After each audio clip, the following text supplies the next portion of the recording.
apporter le témoignage direct d'une personne ayant vécu de façon nomade à l'âge de pierre, c'est-à-dire à une époque où la technique a joué un rôle faible mais qui a valorisé les connaissances accumulées durant des décennies, voilà où Ngora puisait son énergie. Elle était l'une des doyennes de Kintor, une communauté aborigène isolée. Et comme d'autres artistes, comme Ronnie, Miss Bennett, elle peignait avec une énergie redoublée alors que physiquement, son corps semblait l'abandonner. Jusqu'au dernier moment, son énergie, ce souffle est perceptible dans ses compositions.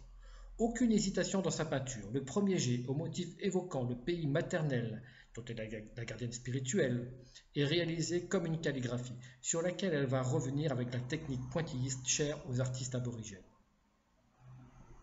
Ngura, née sans doute vers 1938, était encore une jeune femme, entre 20 et 30 ans, lorsqu'elle quitta le désert de Gibson pour la première fois. Amenée par une patrouille avec son mari, Yala Yala Gibbs, il s'agit de son premier contact avec l'homme blanc. Au départ, elle a complété le fond pointilliste de quelques toiles de son mari, et elle se met à peindre ses propres motifs qu'en 1996. En 1998, à la suite du décès de son mari, elle peint davantage pour nourrir sa famille. En 2003, La Poste australienne émet un timbre reproduisant l'une de ses œuvres. À la même période, elle est remarquée lors de prix artistiques prestigieux et ses toiles sont exposées régulièrement dans les grandes capitales occidentales et australiennes.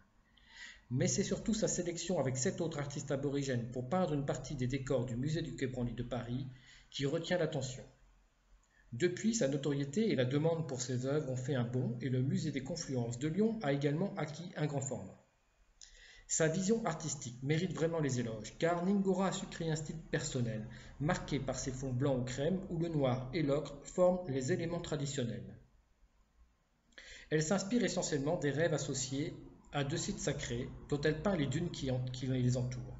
Un groupe important de femmes de la sous-section des Napalgari a campé sur ces sites avant de reprendre leur voyage plus vers l'ouest. Elles ont confectionné des jupes cérémonielles que Ngora a symbolisées par les motifs incurvés.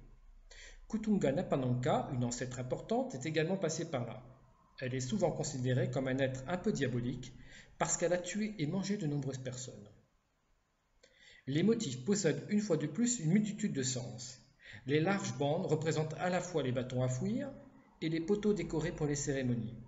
Mais elles symboliseraient aussi un accouchement. Ngora, épuisée, s'éteint en novembre 2013.